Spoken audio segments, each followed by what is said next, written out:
Hello, and welcome to the Conspiracy Consultants. I'm Michelle, and alongside a fantastic guest host every episode, I take some of the weirdest and wildest conspiracy theories and unpick how someone would go about making them a reality. So today, our guest is Jamie, who you might have remembered from the Labubu episode. And we've done this a bit differently. So in the first half, he pitches one to me, and in the second half, I pitch one to him. This is probably not an episode suitable for children. One thing before we get on with the show. Back in 2016, a study by Dr. David Robert Grimes suggested that a century-long deception could be carried out if fewer than 125 people knew about it. Now, I really enjoy doing this podcast, and I would love it to be the worst kept secret in all of conspiracy land. So while the main feed will always be free, if you enjoy this episode, I do have one ask of you. Please, tell your friends. Let's go make some conspiracy dreams come true, shall we? It's Christmas time. We can get in the Christmas mindset, absorb that Christmassy feeling. Christmas is the ultimate conspiracy because it's all about lying to your children. So, if I talk about the North Pole, what do you think, Michelle? The first thing that came to my head, it's always the thing that the hole in the globe goes through and you spin it around. So when you're playing that game of land your finger and that's where you're going to live when you're a grown up, you never land on the North Pole for obvious reasons. I think of reindeers, endless snow, having to leave out like cookies and milk. I love that you left out cookies and milk. We'd leave out porridge and whiskey, which just being very Scottish. Yeah. Is that what the Scots do? Yeah, Santa needs a drink. Or more importantly, Mum and Dad wanted a drink after all that time presents. When I lived in Putney with my old housemates, one of them was Belgian, and they had that tradition where you put the carrot in the shoe, and then the next day the carrot is gone because the reindeer ate the carrot, and you've got chocolates in your shoe. Reindeer shat in your shoe is what I'm hearing. When I think of the North Pole, I think expensive. I think this is not one of these American tech campuses where everyone can stay there, but it's a nice location. You're somehow managing to squeeze an entire infrastructure into one kind of dubious area. I wanted to find out how much it would cost to run Santa's Workshop, because you've got your reindeer, you need full production capabilities, toy factories, you need, I just put in breakout space because I think all offices need more breakout space. There's never enough. The staff have to live on site. We're not going to get into whether the elves are allowed to leave. There is an implication. It's very much you can leave if you want, but it's quite a far journey to the nearest city, so you might as well stay and work for us kind of vibe. The Street, which is a American finance journal, worked at how much this costs. Okay. This includes US tax evaluation, which is why the maths doesn't maths to me, because, oh my God, Okay. he's getting away with a lot. Okay, so then to read that out, the annual costs, it says labor benefits and payroll taxes for $6.16 billion. Income taxes, zero. Ooh, guess they're tax evading in the North Pole. Although, is Santa the king of the North Pole? In which case, I don't see why he needs to pay tax. The North Pole is co-owned by several countries. So it is. Is it actually? It is, yeah. I can imagine to actually seize them. Maybe that's why Santa's been put there. Maybe it's just like neutral party can manage it. I was just wondering if he had his own sovereignty, but okay, cool. So they're just sick of Santa. Somebody wanted to exile Santa. Yeah. Reindeer food and care, $18,000. That feels low. That's what I thought as well. But I think the belief and the hope was that the indigenous elves would be looking after the reindeer mostly themselves. Oh, okay. So it's like a goodness. They're wild most of the year, and then when Santa needs him, he spruces them up. They're all female. Do you know about this? So reindeer... Are they immortal? No, so during December, the only reindeer that still have horns are the women.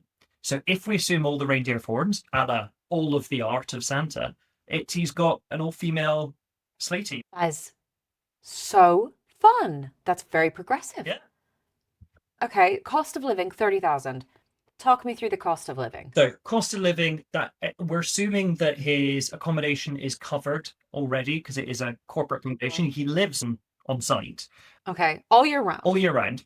This includes food, entertainment. Now, what I don't think this factors in is how the hell are you getting all the food up there? That's what I'm wondering. What's the supply chain for that? What are the import and export fees? What are the shipping costs? Exactly. And he's a big lad, so he needs to be fed regularly. That's like his whole shtick. What if Santa actually spends most of his year like somewhere warm, like eating everything, and then he flies to the North Pole like for hibernation? He just doesn't eat when he's there. That's such like a founder behavior. They spend their whole time like in the south of France sending like videos to the company going, guys, great hustle. There's a pizza in the kitchen for you. And then an annual team bonding holiday. God, I was going to take it out, but this is obviously written by banker people because they worked out this could be a write-off. Very important. And then the bit I thought was very fun was Labour Settlements and Legal Counsel, because they noted that while Grandma did get run over by a reindeer, she sued out of court. So that's all been Settled out of court, you mean? very hush.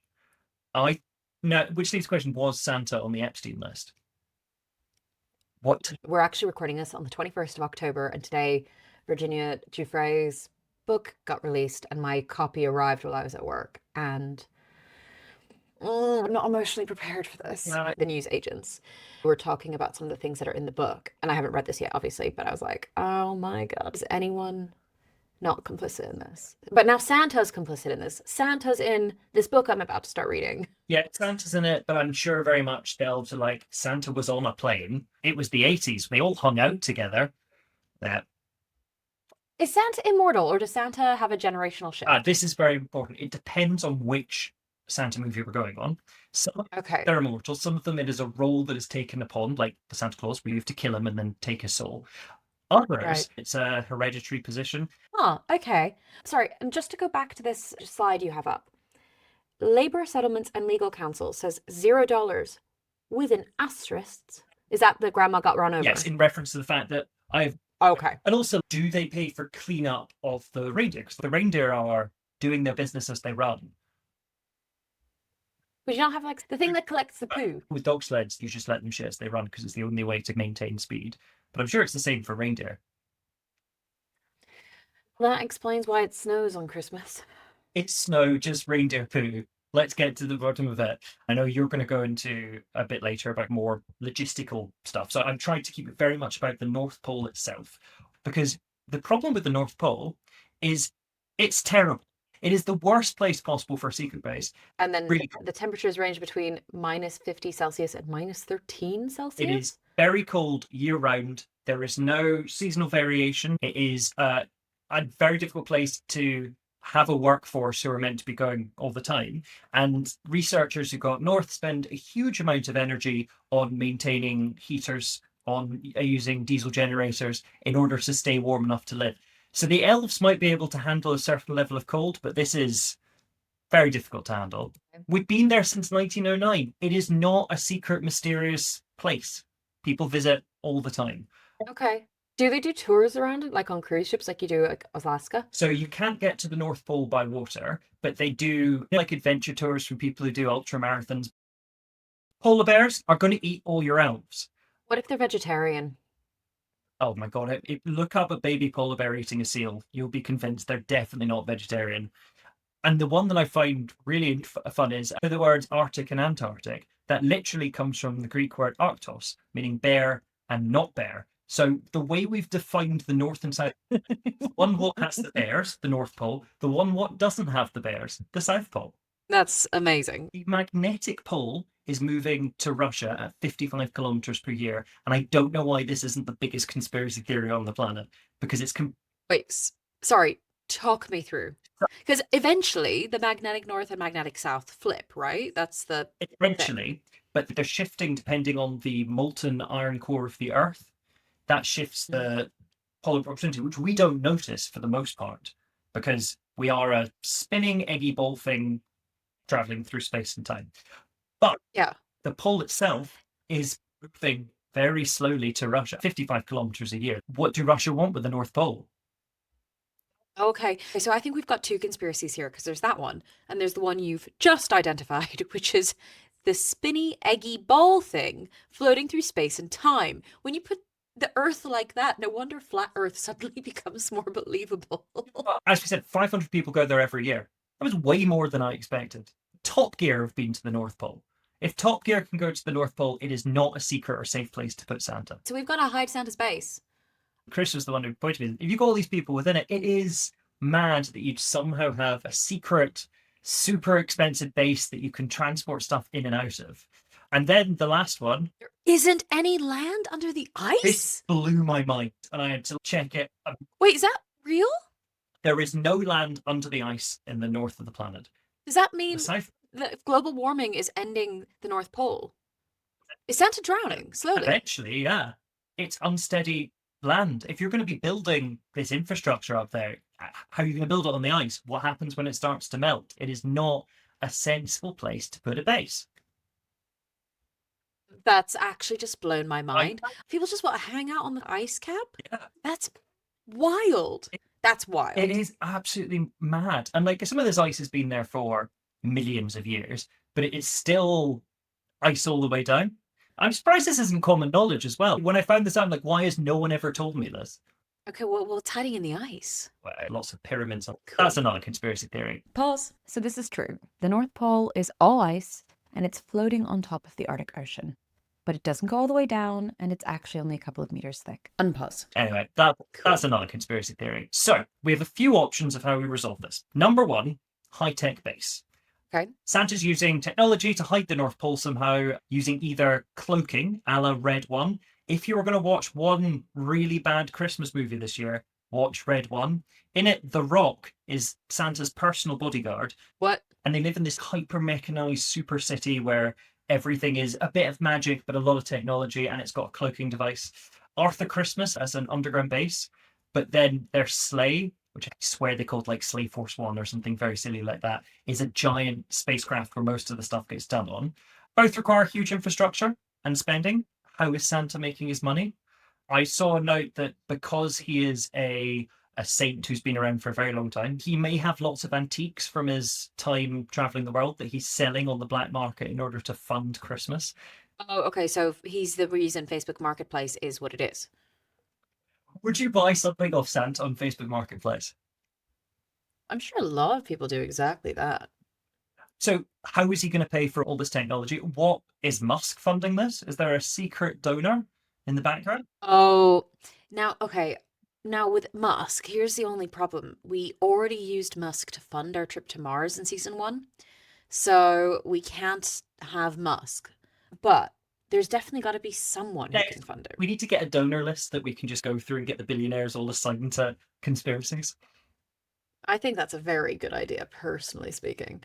Both also need technology that doesn't currently exist. Nobody has cloaking devices. Nobody has giant underground bases like that. I was just going to say that no matter what crazy high-tech thing you're doing, how do you set it up? The next one, which for the record, Chris did tell me not to include, and I went, damn him, I'm including him anyway, is magic. Because that seems to be the solution for most Christmas films. They go, oh, but magic. But across those Christmas films, it is magic power generation. So it is the idea that it's powered by belief. Is Santa the only one who's hooked onto belief power? I believe I can. I believe I can. Isn't that like Thomas the Tank Engine? It's the little engine who could. But the idea that belief is all that's required to physically power a giant industry is a very scary prospect, considering some of the weird things we found out people believe in. I think it's very rare that the conspiracy belief is the thing that powers the conspiracy. Having said that, arguably, doesn't belief fuel all industry? NFTs is a really good example. I can tell you're a consultant. That's a great one side. Belief fuels all industry. Now, the last of these kind of ways that we can make North Pole work is that there is no North Pole base. But Okay. the North Pole is like the cover for a global organization that instead is doing it. Not everyone agrees that Santa lives at the North Pole. So the Russians believe he lives in a town called Veliki Ustyug, which has been his home since 1998 when it was officially announced as the home of Santa, which I love the idea that they're like, oh, he's just moved here. We're going to make a big thing about it. Great. Sorry, pause. What news station announced that? And did that get any global attention? Because I've never heard of that. I believe it was Russian state television. Mm. Norwegians think he lives in Drubak. Lapland? Is that where Lapland is? Oh, so Lapland is a region of the earth rather than a part of a country. So it includes bits of Russia, bits of Norway, bits of Sweden. The one that I thought was great is the Dutch believe he comes from Spain. Dutch Santa belief is wild. As part of their tradition, they have a guy whose name I believe is Svart Peter, who is dressed in blackface, who is Santa's assistant. The North Pole thing is a lot pushed by America. Santa's only red because of America. It used to be green, right? Santa being one consistent thing is a relatively recent innovation. The other thing I think is quite cool, my wife plays one of these, but effectively Nissa is like your home Santa. So you have a Santa who lives in your barn and like deals with just you.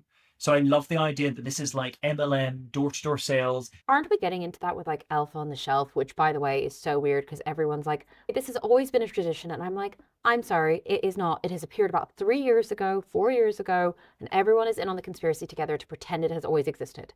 Because it's the evolution of Santa's watching you, so be good. So yeah, maybe the Santa isn't, or the North Pole operation isn't one place. It is a much bigger thing. This both reduces and increases potential risk. Reduces potential risk as in you go to the North Pole, Santa's not there, boom, I've got away with it. But if you've split your Santa bases all around the world, you've got to pay off way more people. You've got to arrange way more logistical infrastructure there. This is getting very dangerously into what I was going to cover in mine, which is Santa as a franchise. This is the last note. There's no more Santa. Okay. Okay. But cool. if Santa's in the North Pole, which we've established is a terrible place to be and is requiring so much support to do it, who is it? Building the jingle jaunta. What's a jaunta? Is this an actual image that you've just copied and pasted like baubles on top of, or is this an actual thing you found? Oh, I know I made this. I found a background image. I found an image of some men being very excited doing a three-way handshake, which is a weird and awkward position to be in. Yeah, so Jamie's just described exactly what I'm seeing on the screen, which is 3 men with bobbleheads and they have no eyes. So I don't know how they see or speak or hear. By bobbleheads, not as in their heads are bouncing back and forth. Oh yeah, not like bobble toys, like the Christmas baubles that would go on the tree. Is it bobble or bobble? Jamie, we have both lived in 2 countries with different pronunciations, and I don't know which is correct anymore. I don't mean either. Anyway, what we've established though is you need buy-in from a lot of people. So Michelle, we've got a base on the North Pole somehow. Who do we need to get sign off on in order to keep this secret alive? Nobody else is there, right? So reindeer don't talk.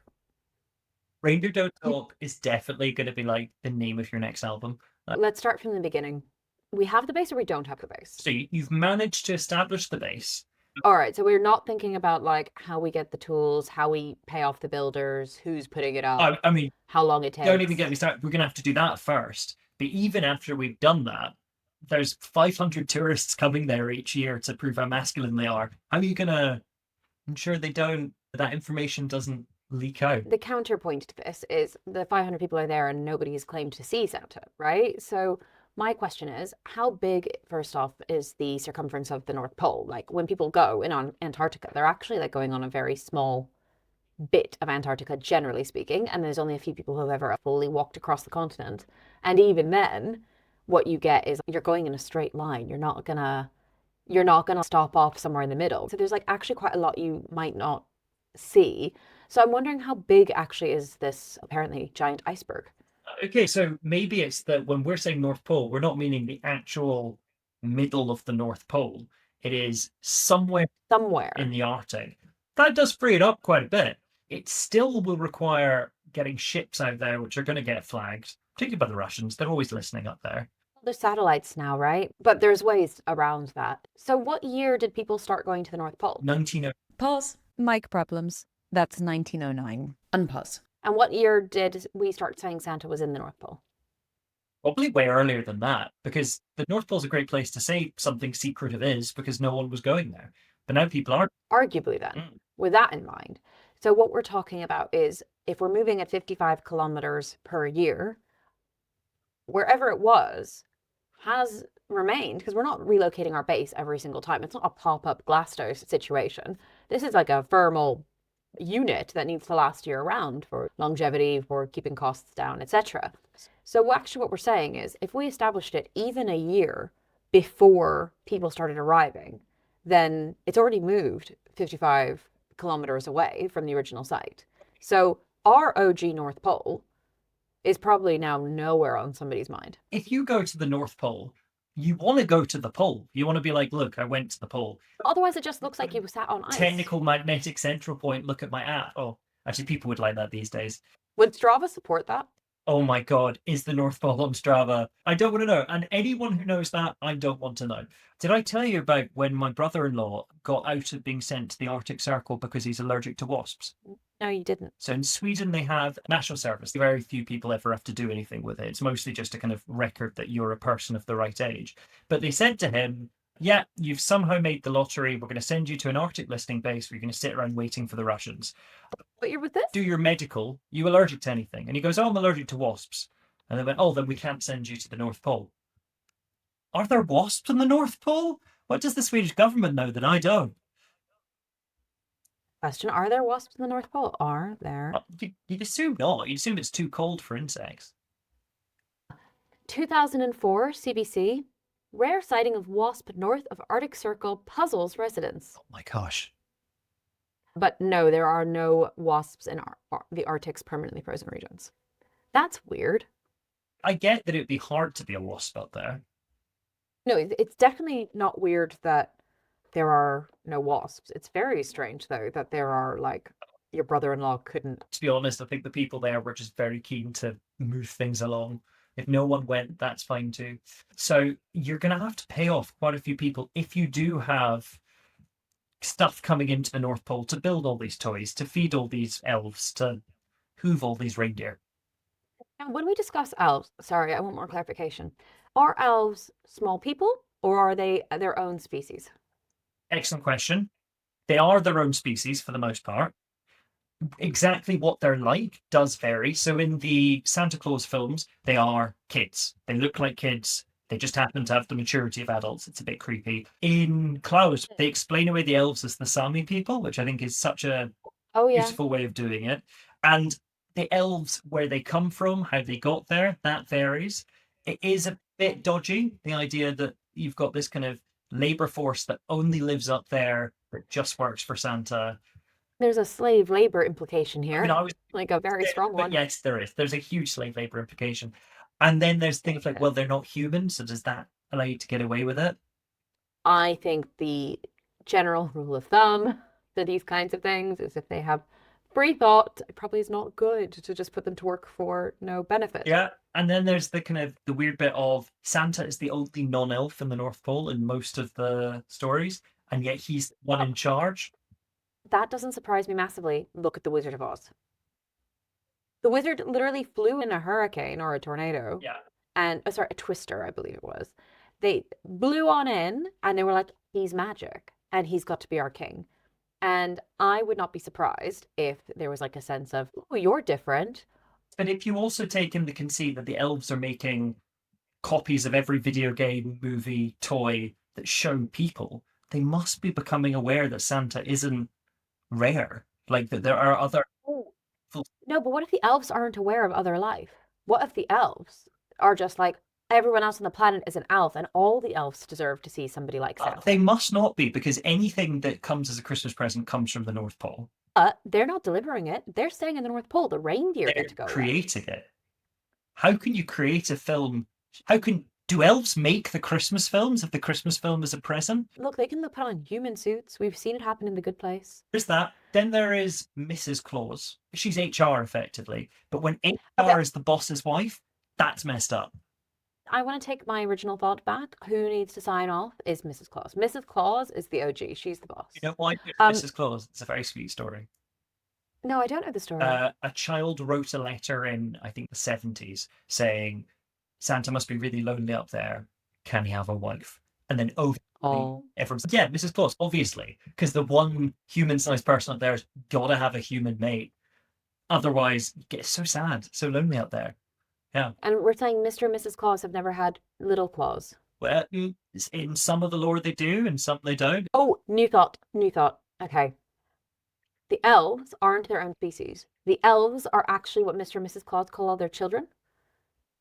That's a little creepy considering that they used them as labor. Okay, hear me out. Back in the day, what did you do when you had a bunch of kids? They helped out on the farm. Yeah. If we're talking like 1800s, that is a completely reasonable expectation that you have a lot of children with the idea that you all take part in the family business. We're now talking, there's a whole infrastructure up there. This is a multi-billion-dollar business. Yeah, so are the farms. Oh, it's true. Some of them will be. Yeah, yeah, and with like the Amish in America, that because they can't enforce labor laws on them, they can work ridiculous hours, and so they're very popular to hire. And it's like the most powerful labor force in America is the Amish. I did not know that. I feel like I've taken you down a real rabbit hole. Okay, so whose buy-in do we need?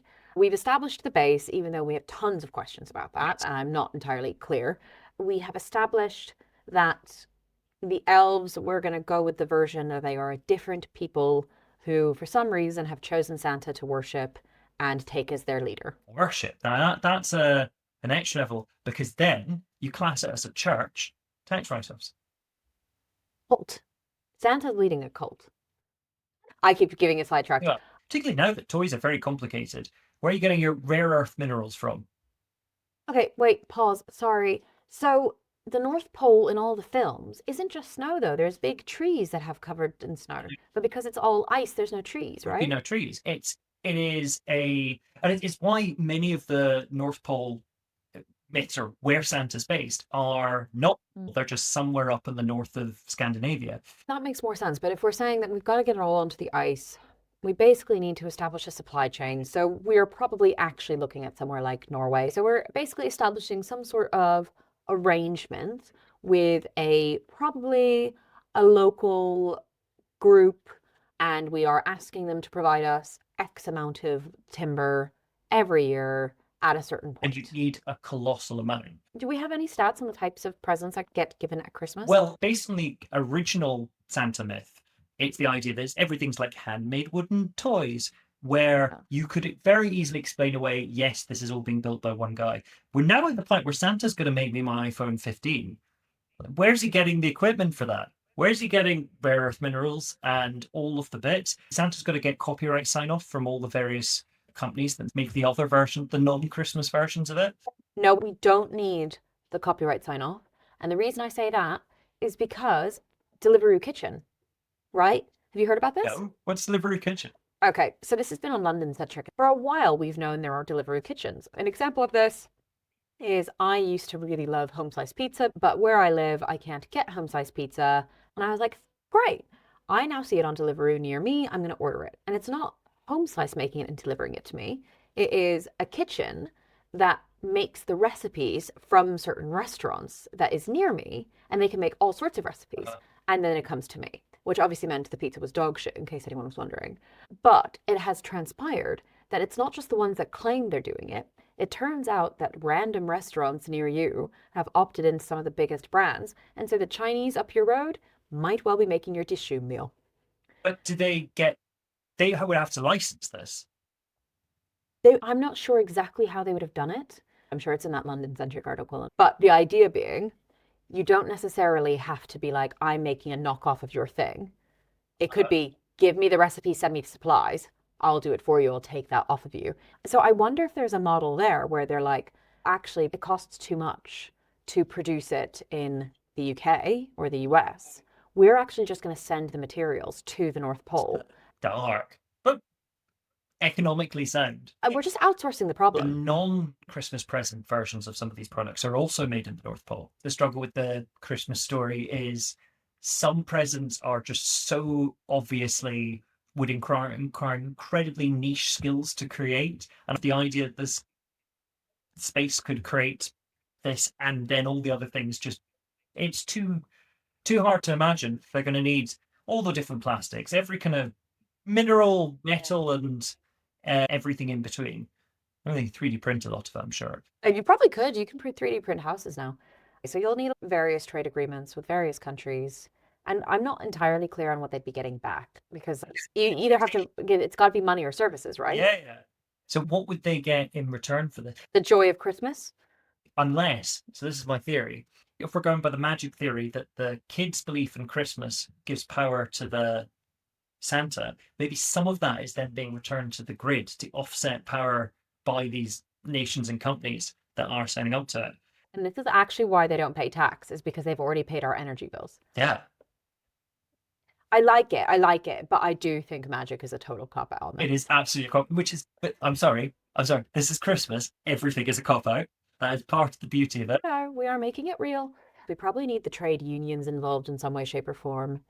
We'll need government approval. Which countries are most self-sufficient in terms of minerals and resources? Oh, I think you're probably looking at Russia and China, to be honest.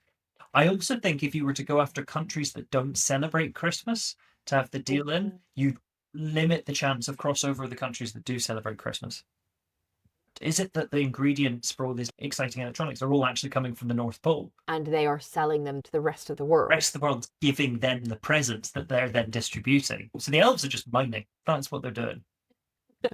God, these poor elves. Poor elves, yeah. So the first question was, who do we need buy-in from? What was the next question? So the next question is combined into, which is, how and where do we hide Santa? Where would be better in order to maintain the mystique and the secrecy of it without outing him and without requiring as expensive a process to protect him? Or is the North Pole the best place? Son. The Amazon. Oh, It was just my first thought because you've got this huge mammoth rainforest. yeah. It's really easy to hide things there. You're not going to have a lot of people just roaming around. We have the deforestation happening in the rainforest. That's your wood. That's why people are having to replant because Santa is ruining the rainforest. And lots of access to food, ability to hunt, a lot of leaf cover. You can build a tree hut, you can go underground. There's going to be lots of little caves and nooks for you, water. There's a corrupt government that you can lean on. Yeah. And what do they call the stuff they distribute the rest of the year? It's hidden in plain sight. It's Amazon. Oh no. Okay, so it's not Elon Musk who's funding it, it's Jeff Bezos. Yeah. And if you rearrange the letters of Jeff Bezos, do you know what you get? You don't get anything. Also, that's an alarming one because I think that one is probably the most, as a distribution model, it makes complete sense. I think the Amazon's a great solution because we've all just accepted it's big. There's just global thing. Oh yeah, the Amazon, that giant rainforest that we need to protect. Yeah, that would be my first pitch. My second pitch. What if it's a giant cruise ship? If the elves are just people and we just call them elves, like much in the way that we're like, oh, my colleagues, hey, my elves, like, that's the lingo. I'm going to make up a fake name of a company. I'm drinking a Cabernet Sauv, so I'm going to say the company's called Cabernet, Yeah. and I'm going to email you, and it's a big enough company that I'm like trying to be like so friendly still, and I'll be like, hey, cabbies, and you come up with like lingo within your company to be like, we are all one. Yeah, Cabernet does sound like a cruise line. Who do we put on cruises? The elderly. Elf. Elf. It's a bunch of old people on boats making toys. To be fair, that's a lot more wholesome than the original plan. So we've got the Amazon, we've got cruise ship, and it's actually just elderly people. And I'm gonna pitch New Zealand because they also hide hobbits. Dude, are hobbits just elves? So I'm I thinking, mean, I'm very for that. Also, I can imagine the people in New Zealand are famously friendly and nice. I'm sure if you said, just yeah, don't tell anyone about it, they would be like, oh, that's fine, I won't. exactly. So on one end, we have like corrupt government deforestation. And on the other hand, we're like natural paradise, quokkas, people want to help you out. Aren't What? quokkas in Australia? Oh, I thought they were New Zealand. Are they Australia? I mean, they do give off New Zealand vibes. I mean, We've got two ends of the spectrum. I think the Amazon's just going to be a bit easier to hide it all. Do we think the whole deforesting the Amazon, it's not that they're deforesting it to build the toys, it's that is a cover to make the Amazon even more protected. I used to work for a client who is a Brazilian cosmetics company who owned a chunk of the Amazon. And it's very common for companies in Brazil to just buy bits of the Amazon to protect it. But maybe this all being paid for by Big Santa. I have a question. Yes. Is this like I'm buying a bit of the Amazon, like I'm buying a star, naming it after me, or I'm buying a square foot in Scotland so I can be called a lord? I think it is. I really like the angle of the idea of needing to protect the Amazon is because we are trying to get people to leave Santa alone. I would just like to argue, although I'm happy with this decision, I would also just like to argue that in New Zealand, you can totally just, I think I'm imagining Santa as like high-tech toy shop as like something really obvious, but actually you can just build like a little village that looks just like any other unassuming kind of yay oldie New Zealand place and make it just look really boring. Don't have any signage for bars, don't have any parking, don't have a gas station, and make sure it's not on a main road so you have to drive off road. I'm just gonna say, like, people would not look twice. Michelle, do you really just want to go on holiday to New Zealand? I do. I think that'd be really nice. Yeah. Okay. All right. Do you know what? Why not both? Let's keep both in mind and let's take your next question and see where that leads us. There's my main questions. The other thing is, I'm sure lots of people want interviews. They want tell-all books. Do you hide Santa? Arguably, Santa at Christmas time has a tracker online where you can watch where he is. So he doesn't really escape. That was an accident as well. A kid sent a note to the Pentagon saying, "How will I know when Santa's arriving?" And the Air Force Marshal happened to be there. And he said, "You know, we will track Santa and we're going to do it out of our own money." And because of that, they track Santa. It's so wholesome. Like, I have to just say, I think this stuff about Santa is amazing because it's basically like every human who is aware of Santa keeps the illusion, except for shitty kids who have just discovered that Santa's not real and want to ruin it for everyone else. Everyone else on the planet keeps the experience and the magic of it alive. That's pretty cool. Yeah, it is. And it is one of the few times where conspiracies are good. The fact that when you one day find out that Santa isn't real or might not be real, you are like taking on that responsibility. There's something quite cool about that it's like this passing down the right of protecting Santa. Although we're making this myth really hard to maintain, there needs to be like a official Santa creative division where it's like, guys, this is the story we're all going to put out. We have to stick to it. Santa might want to be hench one year. We all go through phases. In Red One, he is buff. Look, Santa's got to be strong, right? Because he's got to lug all these presents around on his back. Yep. Let me just recap. So the versions that we have chosen so far. So Santa exists, he's married. Elves are children. We're hiding him in the Amazon using the coverage of the trees. We have now protected the Amazon because of deforestation, because we want people to stay away from Santa. They were just getting too close. So we cut down the trees ourselves to make sure we are expediting that. And then Big Santa felt bad about it because we need the trees. Yes. So then we've paid those people to replant 1 million trees in the Amazon so that everyone goes, oh, how good is that? So we're reviving the goodwill. We've paid off a corrupt government leader to make sure that nobody comes near us. And anyone who comes near us, they've planted, like, I'm adding this in now, poisonous animals or like scary animals, or even we don't probably need the animals. We can just have a surround sound and have the sounds coming in if somebody like trips a wire. Yeah. So that's fine. So we're protected in that, and we're going to have to, like, on the outside be quite lo-fi and on the inside be quite hi-fi in the materials that we get. Yeah. We're talking solar powering the factory, presumably, because we're in a part of the world that gets a lot of sunlight. We are, but is that us under, are they running on chlorophyll? Are they running on something else? There is the Amazon rivers going through. You can have hydroelectricity. Oh, that's a shout. Yeah. That's a shout. True. What if, to stay in shape, they all have to take turns, and this is actually counted as recreational activity. They all have to take turns on the bikes, and the bikes power the factory. Excellent. What else? The supplies are obvious because they're training themselves. They're whittlers. They've got the wood. They've got the water. They can get the materials they need. They're near enough cities. That's okay. Yeah. Logistics becomes a lot easier. There is the Amazon dark earth theory. You heard about this? No? Do I want to hear about this? Will it make me sad? I'll see if I remember his name. Anyway, his new thing he's onto is the Amazon. And he claims that because in certain areas of the Amazon, if you dig down, there is this band of dark earth. It's proof that the people of the Amazon were bioengineering super earth, and that there's loads of cities hidden in the Amazon that we just haven't excavated. What if it's all Santa? What if it's all Santa? Ooh. Okay, what if Santa is actually structured more like the CIA? Want to do good for the betterment of society? I will pay your lifestyle, I'll pay your food, I'll pay your support. All I need you to do is buy into the stream. And the stream is that children deserve a happy day, one day of the year, no matter where they are or where they come from. They deserve that one day. Do you believe in that? If you do, I'll pay all of your expenses. And let me tell you, cost of living, come on, who's going to say no? If you want to go on holiday, the airport is several kilometers that way through the Amazon jungle.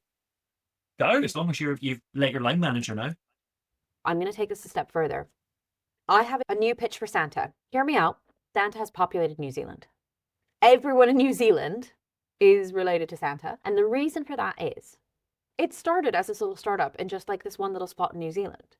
And then it grew, and then it grew, and it took up more space and more space, and people just moved outside of this little spot. People can take annual leave, but they don't realize that what they're basically going is going from their Santa town to another Santa town, because everyone's keeping the secret of Santa, so nobody outside of that hub knows that the other hubs are also Santa towns. They're living dual lives. So you only know the elves who are directly in your work stream, because otherwise you might be in breach. Yeah, have you ever heard of the ethical wall? No.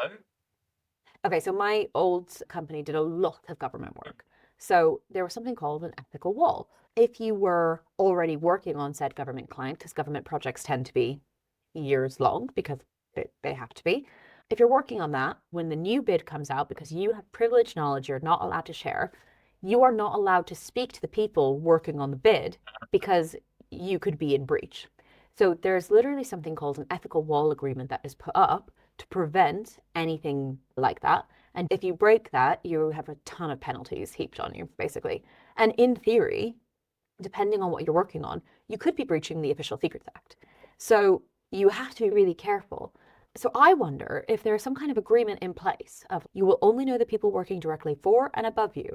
Like in Oblivion, with the Dark Brotherhood, you're like, I will never see you again. I will drop off your instructions in a tree trunk, and that tree trunk will tell you where the next instruction is going to be. You know that this is a hub. You know that there are other hubs. You don't know where the other hubs are or who works in them. And each one has a different thing that they're doing. And you're allowed to go to other places, but they haven't set up the travel infrastructure to go away. And also, you like your job because you like your boss. You do the Thursday pub. You're going to go from one bit of New Zealand to another. Can you leave New Zealand? You can leave New Zealand, but the idea we're buying into here is company loyalty. Actually, you know who's a good example of this? The Cadbury factory. Explain. Bourneville. So, the birth of Bourneville. Cadbury started as a small shop in Birmingham, and by the 1870s, it had outgrown that, and the workforce had risen to 200 after 32 years at this shop. I'm reading this from the Cadbury World site. They closed the factory and they purchased the Bournebrook estate in 1893, and they set the parkland aside for recreational facilities for men and women, and essentially it developed into housing, shops, schools, places of worship. And the idea is they wanted everyone to just stay there. But there were rules, like they couldn't drink, they had to attend mass.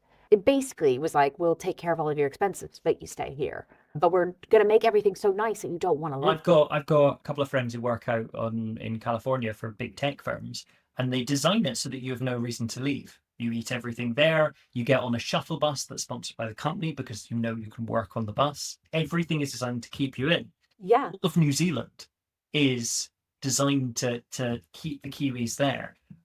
Yeah. And that's why they're so happy. No. They're not exposed to the rest of the world. They're not exposed to the war. I think they are Santa. I think they gave Santa to the rest of us.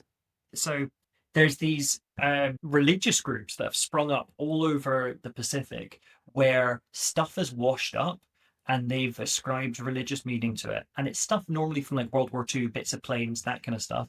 There's the tribe that believe that Prince Philip is God. And that makes me really think of Santa and the elves. It's this kind of, someone's come from so far outside of their world, which feels drastically big. But then we looking in are like, well, why are you worshipping him? He's just a guy. But it doesn't matter if he's a guy or not. They've decided he is going to be the guiding force in their life. Maybe there is no Santa and the elves are running the show, and Santa's a concept they've come up with to guide them spiritually through life. Oh, I love that. Santa is not like a cult leader. He's the religious freedom. We are Santa. We are all Santa. We are all Santa. We're all going to help people have a nice holiday. Do you ever believe it was a big fat guy who came down your chimney? Because I think I did when I was very little. I'm like, it's just magic. I can't explain it. When I had a chimney, I believed it. But in Miami, chimneys are really not a thing. That's a very good point. But that I think you'll be getting into is how do you explain the fact that nobody has chimneys anymore, and yet chimney is the way he claims to arrive. Maybe it's like in Harry Potter where they step on the toilet and it flushes them in. Is there anything else you wanted to cover? No, I think we're good for now. I'm just excited for the next bit of Santa. What is your rating of the New Zealand pitch? Can I just ask? So I'm still Team Brazil, mostly because I do like the idea that this kind of endless rainforest is just cover up, and because you can cover from both sides. In the second half of this episode, we are going to be getting into franchising. How do we franchise Santa's workshop? Yeah, of any project, franchising. Yeah. So just to get everyone on the same page, like what actually is a franchise? In simplest terms, it is a business model. That means one business is licensing the rights of another business so they can use all of their products, branding, etc. Usually this is a mutually beneficial relationship because then the main business, the franchise, has the ability to expand in other territories without having to have people on the ground, without having to learn like the nuances of the region.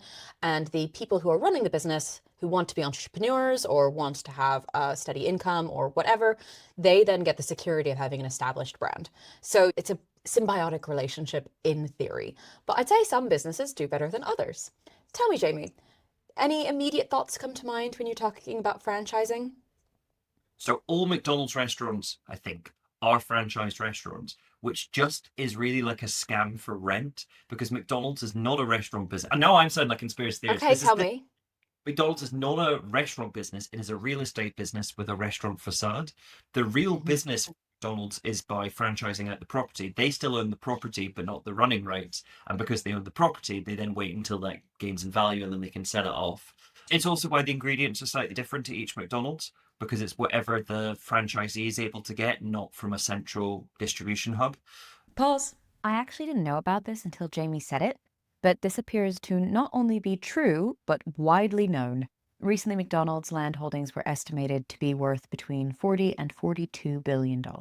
Unpause. Question on franchises: are MLMs franchises? You know, I was wondering this earlier because I was finalizing the edit for Labubus. Yeah. And we talk about MLMs a lot. Technically, because MLMs don't call themselves MLMs, I think they would describe themselves as a franchise. Yeah. However, I mean, like, I guess in its purest, truest form, we can also go like, okay, Trump Hotels. He just licenses the name. Is that a franchise? And I guess the thing is, like, it's quite a broad definition. I think the way that, for the sake of this episode, if we say Trump Hotel is one extreme and the other extreme is actually McDonald's, which is one of the ones I wanted to get into, everything in between is where MLMs would sit, I think, because in theory, they are licensing the product, they are licensing the brand, they are creating a customer base, they are running their own business and being independent, all that kind of stuff, like all the language about franchises. So I think they'd call themselves a franchise. The other thing that I found really interesting when I was like Googling franchises is the number of businesses that don't like to call them like franchisees. They like to call themselves like delivery partners. Yes. Well, it's the whole idea. It's like you're part of the business. Exactly. We're not just giving you the rights to it. Yeah. And also it's like, let me just say what I think that's fucking bullshit because some of them seem really good and some of them are like, oh, and we'll give you a delivery playbook to go along with it so you know how to run the business. It's like, I'm sorry, have you seen a delivery playbook, Jamie? I've worked on delivery playbooks. Yeah. What are your experience of delivery playbooks? It is a dummy's guide to the brand. And I think, to be honest, they more exist so that if the person fucks up, they can be like, well, we gave you the delivery playbook and you could have followed that word by word. So your delivery playbook, what does that look like for you? So for us, the delivery playbooks were a step-by-step guide on how to replicate, and for us, it was based around content. It was how to replicate content styles, content delivery, every single detail, so that then the person could go off and create their own content without needing it to be created at a kind of central generative hub. So it's the same concept, I'm sure, with delivery playbooks for food, for instance. Yeah. So yeah, we have them at work as well. And when you're joining a new project, you'll often find a delivery playbook and you'll see things that are exactly that, how to replicate it. But you can get into quite granular detail sometimes. So sometimes it'll be things like, what are the exact templates and documents you need? What should be included on those documents? And how do you make them? How do you know you need them? And they can be really good, or they can be like, introduce yourself to the client. Then set up a meeting with the client to meet the other key stakeholders. We have one that I got sent, which was how to write an email to clients. I'm like, Oh. if I need a book to do this, I shouldn't be in this job. All to say, like, delivery playbook quality can vary vastly from actually a really useful document that in theory anyone can pick up and start from the day dot and create a replica of this business and do it quite well. And in theory, if this is good, you should have key points of contact, supplier information. A lot of these franchises also require you to buy the tools and the products from them. So like, not only are they marking up the prices, they're getting a kickback on things they're selling you, and they're getting a regular fee. And a lot of these franchises also get royalties when you're doing the business. So here are just some of the franchises that I pulled up. Jamie, can you just describe for people not looking what you can see? It's stunning. It's Christmassy. So one side is food, where we've got Subway, Costa, McDonald's, Chick-fil-A. Are Chick-fil-A the ones who won't open on a Sunday because of Jesus? Yeah. Okay. And Starbucks. And then on the other side in lifestyle, we've got F45, which is a franchise that Michelle has been a proud member of and tried pushing on me because she loves the brand. And I really need a kick up the ass to work out. Amazon, of course, and Swarovski. The one that surprised me on here was Swarovski. And I said to Chris, did you know Swarovski was a franchise? And he went, well, it makes sense, really. They're the fast food of jewelry. Everything is Swarovski. You can get Swarovski phone covers, embroidered clothing. They do a lot of partnerships with other brands. Amazon is not actually the Amazon main business where you buy your stuff. Amazon is actually the delivery business. They've done that in order to effectively not have to have their own logistics, which makes sense. Yeah. And I didn't look up whether or not that's always been the case or if that's a new thing. But I'm going to talk about F45, which is on one side of the spectrum, Amazon, which is kind of in the middle, and then McDonald's, which is all the way to the far right. Not the far right, but they're all the way on the other side. McDonald's is the far right. McDonald's is actually secretly funding the Republican takeover. Can you imagine? But yes, so F45, and again, I didn't actually go through the application process, and I did not ask anyone affiliated with my local gym because, to be honest, I don't have that kind of relationship with them. But I went on the website and they give you a bunch of like gung-ho FAQs, like you need to build a brand. This is all about like find people, lifestyle, la la la la la. Anyway, you fill out the application and the application asks you, how much liquid capital have you got? And I think it costs round about, depending on where you are, about £100,000 to open a location. Okay. Yeah. Well, that's just the licensing. And you have to pay a monthly fee. And that monthly fee, I believe, was 8% or £1,500, whichever is greater. And you need to answer on this questionnaire, like, have you been to a class? Have you run a business before? And that's the inquiry form. It is an investment by the brand into this person who might just run your good name into the ground. But that's it. Like, if there's an interview process or anything, it doesn't disclose it at the beginning. I'm sure there's something, right? But the initial questionnaire, they don't really seem to care, or they don't want a statement on who you are or why, nothing like that. Then in the middle, you have like Amazon delivery. And Amazon delivery, they call them delivery partners. And it's all about like build your own business. And if you're on your first one, they have like a school that they put you through as part of the application process. It's called R20, but you have an application, you do a video interview, which is all AI. Then you have 3 video interviews. During this time, you do the R20, which like 1 week it's finance, 1 week it's marketing, 1 week it's whatever. And then you get offered a business. Any thoughts so far on either of those? It's a very strange setup. The level of vetting for the people who are involved sounds very low. Considering, particularly for the F45 one, because that's a huge investment on the behalf of the company, it's not something you can pick up and drop the next week. You've committed to having a brick and mortar. You've got to drum up clientele. And then, correct me if I'm wrong, F45 is very much about kind of consistent classes, like you do the same people each time. And they're really, really strict. So if you ran an F45 and you go to this, do you need to stick to a fitness program, for instance, F45? Yeah. I'm sure they've got like branded weights and branded... Yeah, you have to buy the weights from them. And that's another like £50,000, roughly. Okay. So you have to buy all of the kit from them. You have to have TVs. Yep. Those TVs have to display certain exercises that you're doing, because that's like the model of F45, right? It's a screen where you can copy the exercises from the screen, even though there's a trainer in the room. So the idea being less trainer involvement, and then they spend time correcting you because you can see what's happening. when they redid the branding about, I guess, a year and a half ago, all the F-45s had to follow suit and redo the branding. On their own dime. I didn't ask them, but they had to redo it. Is that when they got David Beckham involved? Because I saw him at some point He was on. before. I don't think he's on it anymore. Oh my god, yeah. So what I'm trying to get at here as like different models of franchising, F-45, despite you probably being arguably a more independent business day to day, your brand is so drummed in. The social media has to be pretty similar. You have to use the logo everywhere. There's a type of rhetoric and there's a type of person they want running that business.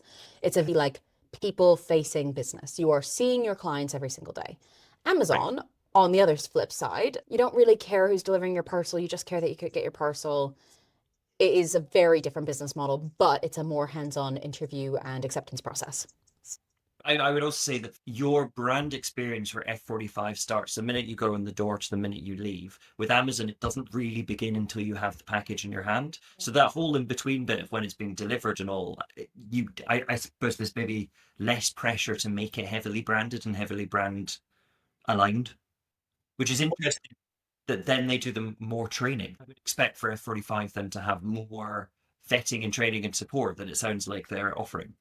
Think Amazon has a much higher initial requirement for onboarding to try to make them more self-sufficient down the line, because then it requires less overhead from Amazon. Right. I suppose F-45, which requires constant checking in and re-establishing. And Yeah, wants that. And wants that for continuity, consistency, for quality control. It wants that. I mean, there's so many CrossFit. There's a CrossFit business across the road from the F-45. I don't know if it's still there. It is, yeah. See them running up and down the road with medicine balls. Like, I was like, mate, seriously, you've got a gym, be in the gym. But yeah, so F-45 has to really kind of constantly re-establish its credentials. And I do think it's a bit culty, and you spend quite a lot of money to, at the moment, for me, not even go to class. But then McDonald's, on the flip side, you kind of mentioned McDonald's being a real estate business, but I'm curious, what do you know about the McDonald's franchising?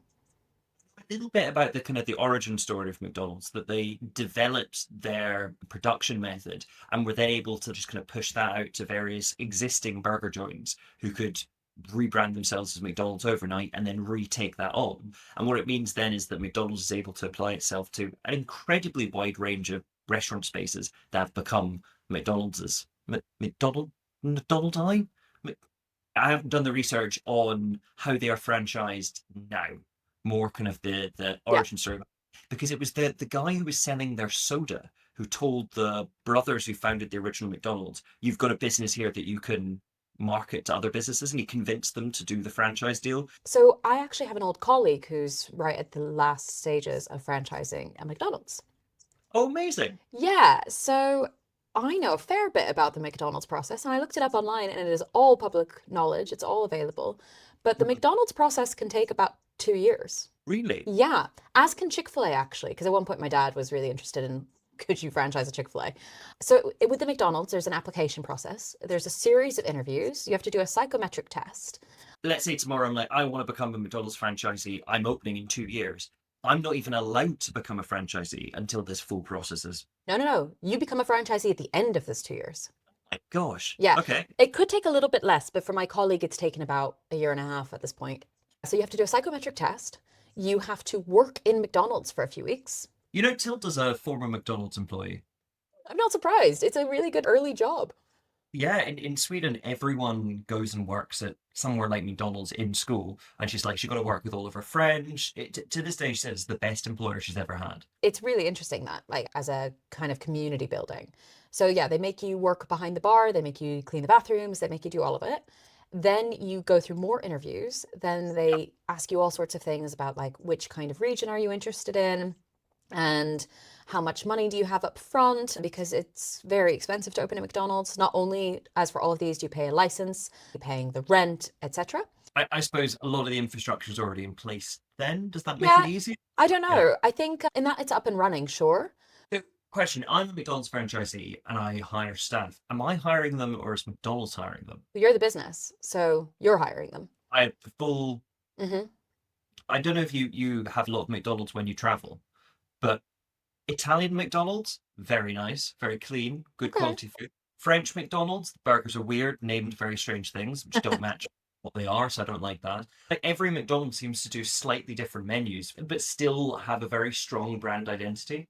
And then when I worked at McDonald's long ago, they were dividing up their restaurant types because they've got different levels based on kind of premiumness. And there are premium McDonald's, and there are family McDonald's, and there are Yeah. city McDonald's, and they all have very unique identities. So it must be a really interesting job on the McDonald's front when you've got these franchisees being like, how you fill in your patchwork of McDonald's. I'm now selling McDonald's. I don't want to do this, but like how you build up your McDonald's portfolio. Yeah. Did it multi-franchisees where Yeah. they'll own multiple? You're allowed multiple. I think there's a cap on how many you're allowed to have, and they all need to be in a similar region because they actually want you at your business. They want you to kind of be public facing. Yeah. Yeah. Nice. Yeah. So anyway, on them, I kind of thought, as far as the scale goes, F45, do you have money and do you look good in a workout kit? Amazon delivery, hey, we'll help you up front, but ultimately this is your own business. We're helping you, self-starter, all that kind of language. Yeah. McDonald's, we are going to vet you. You are going to benefit from being part of McDonald's.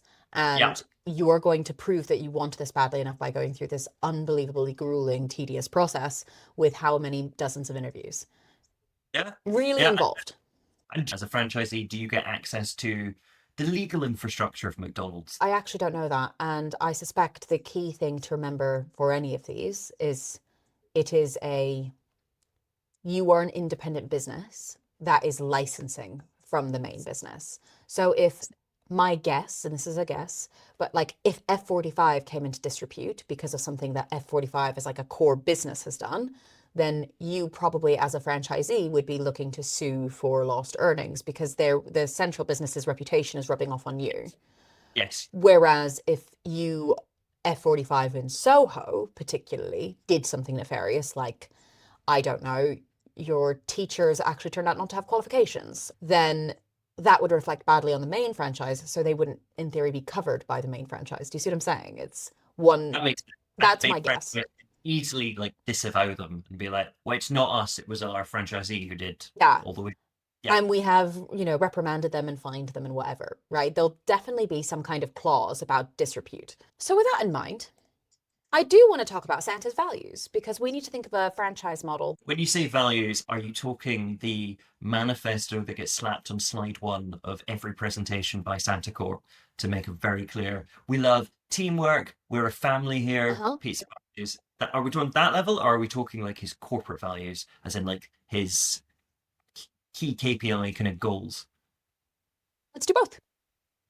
Okay, because I think he's got the kind of cutesy. He values niceness. Everyone's got to be well behaved. If he's delivering to nice kids, he's got to, keep them there. Generosity, goodwill to all men. Yeah.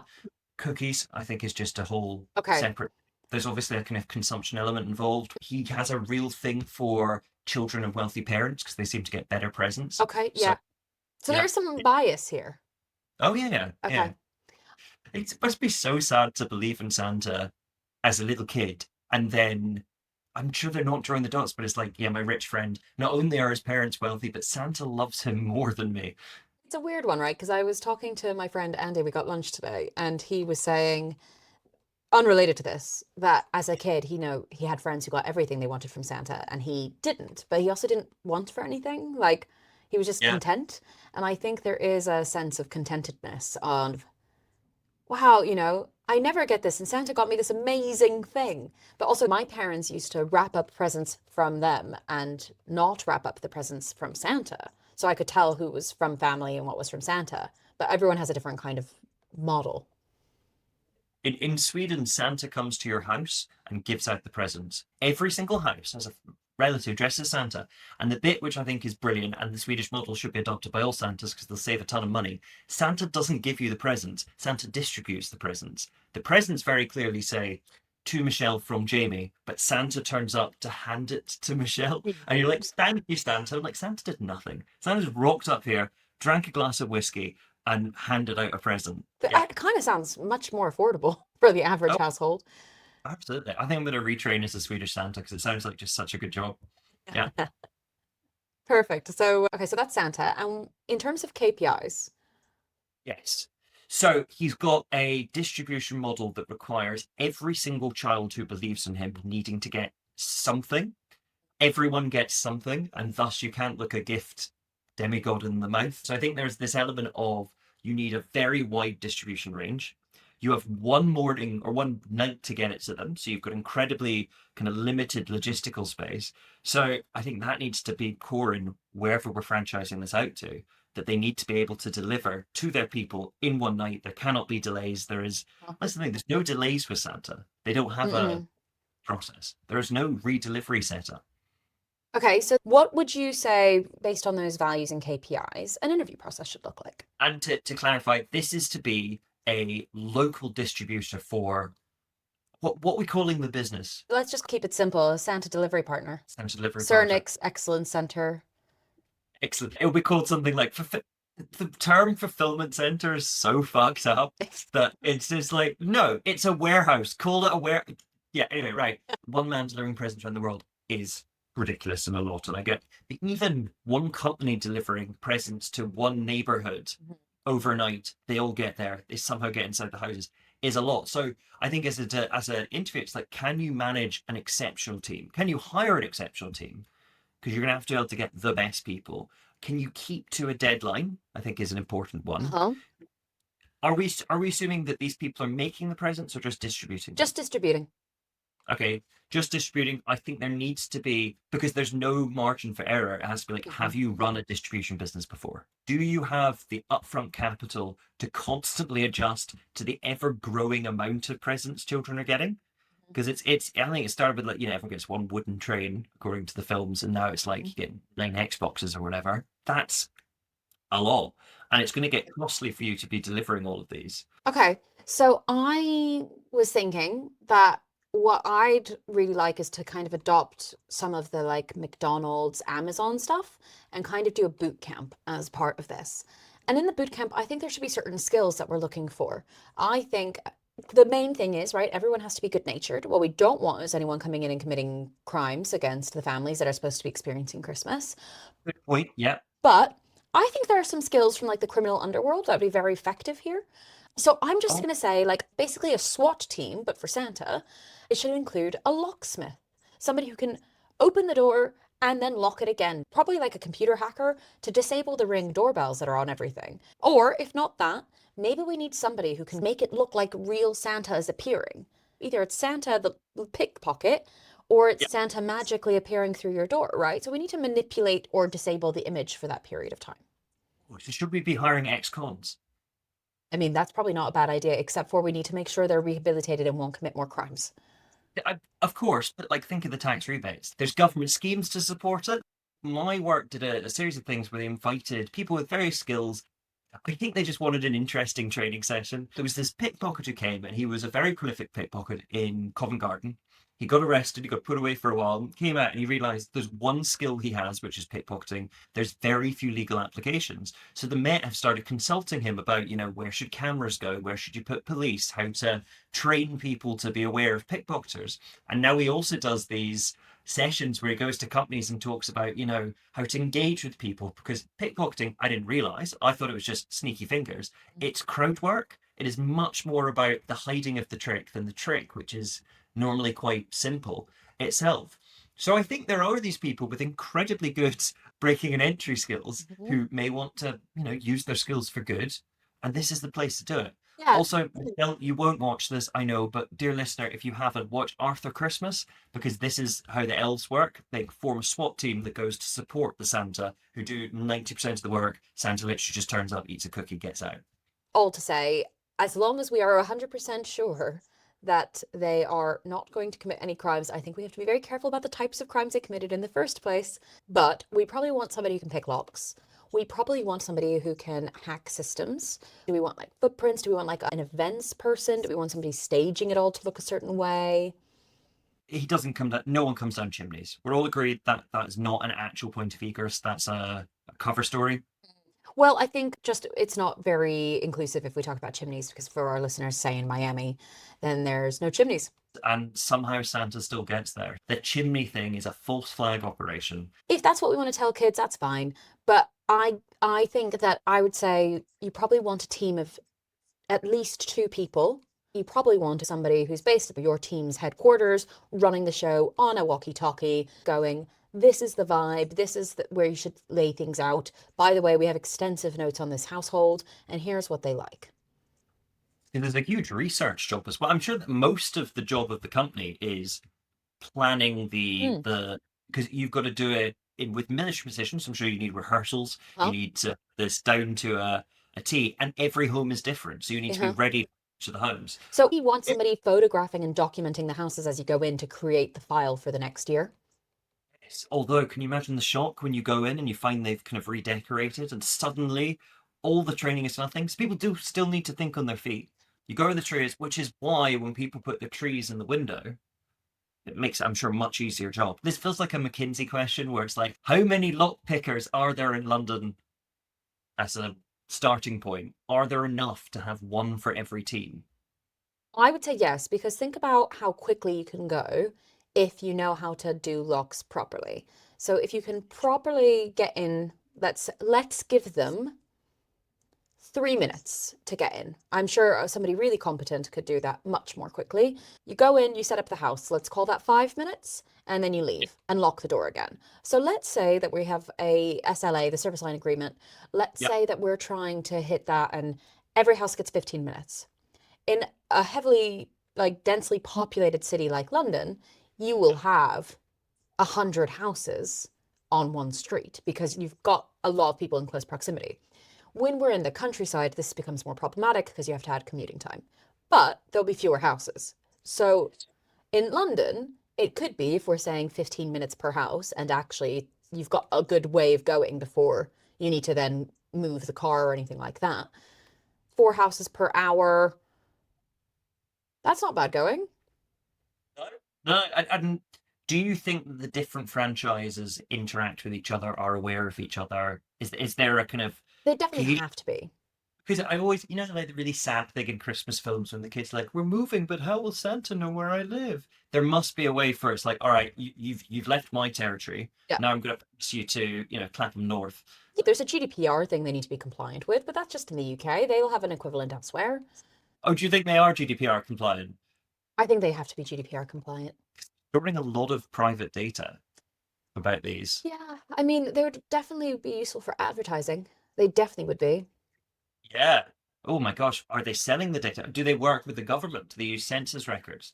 Yeah, I think they use census records. I think from Santa Core, they get like a yellow pages, basically, and you get a file of here's the house, here's the kids, this is the age they age out, here's how many Christmases we do.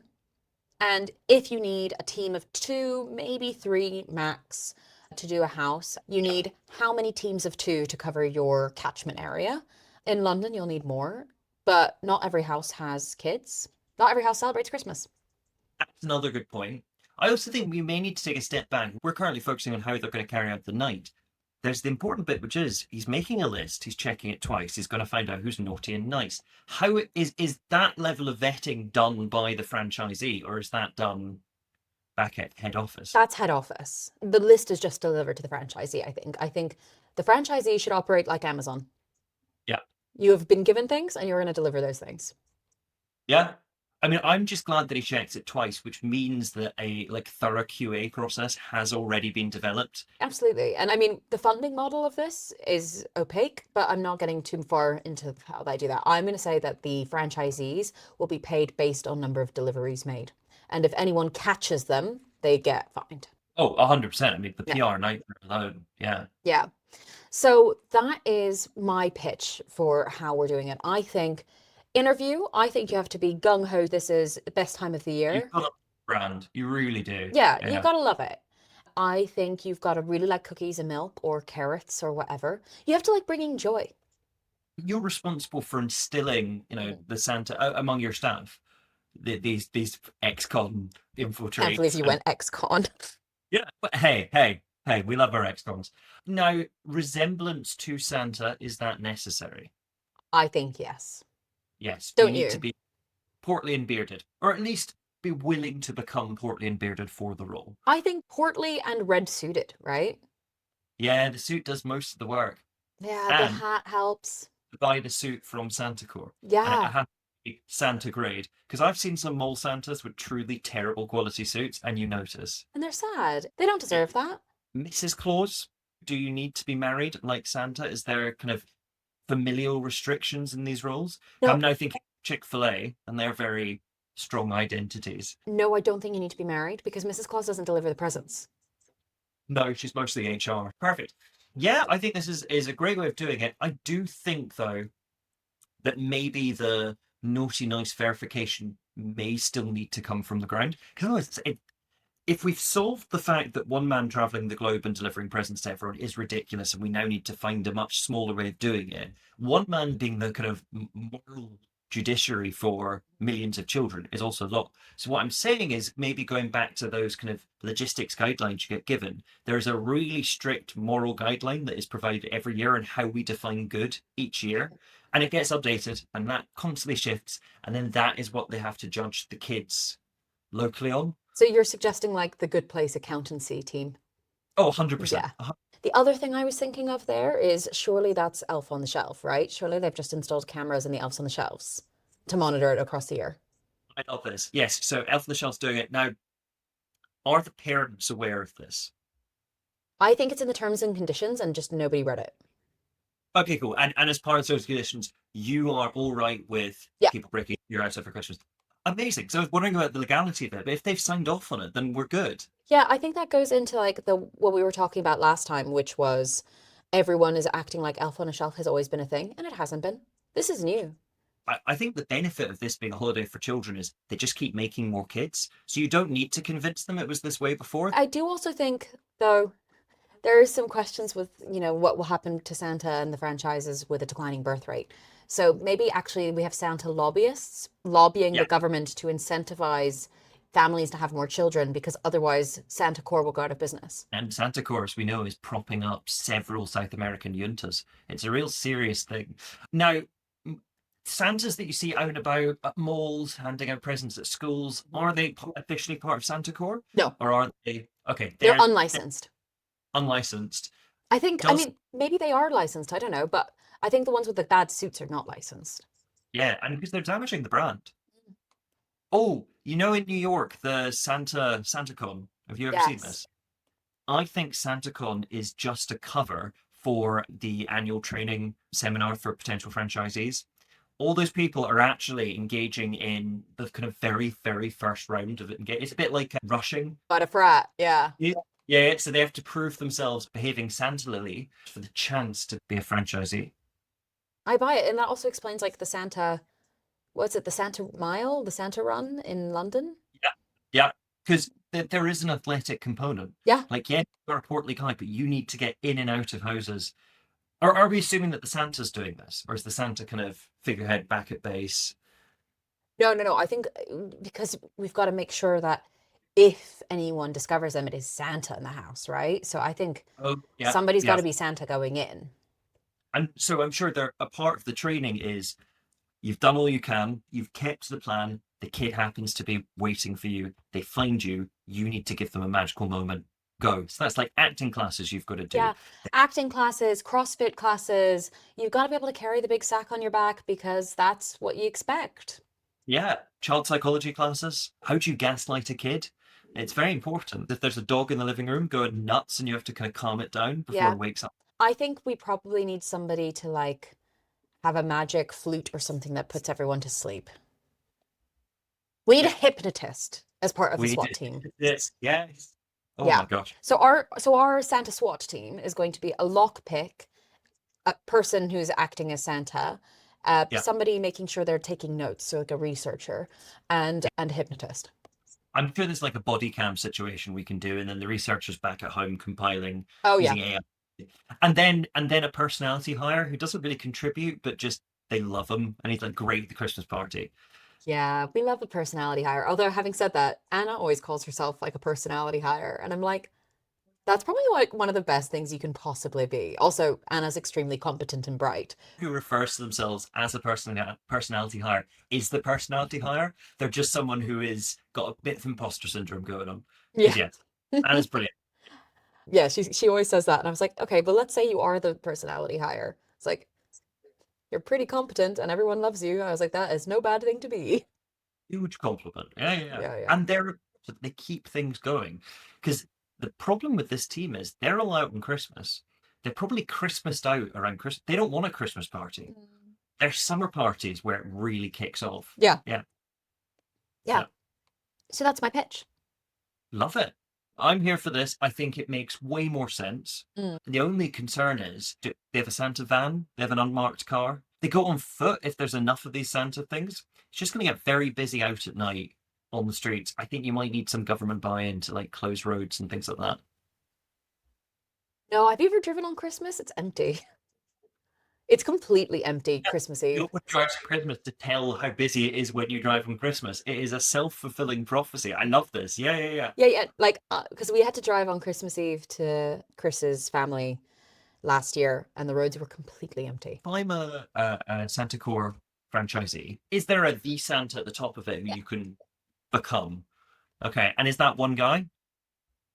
I think Or is so. that the role? The CEO of Santa Core, yeah. Yeah. And are they beholden to a board? Oh, good question. I guess Yeah. I don't see Santa Core as an actual core. I see Santa Core as more of a non-profit. Okay, for tax reasons entirely.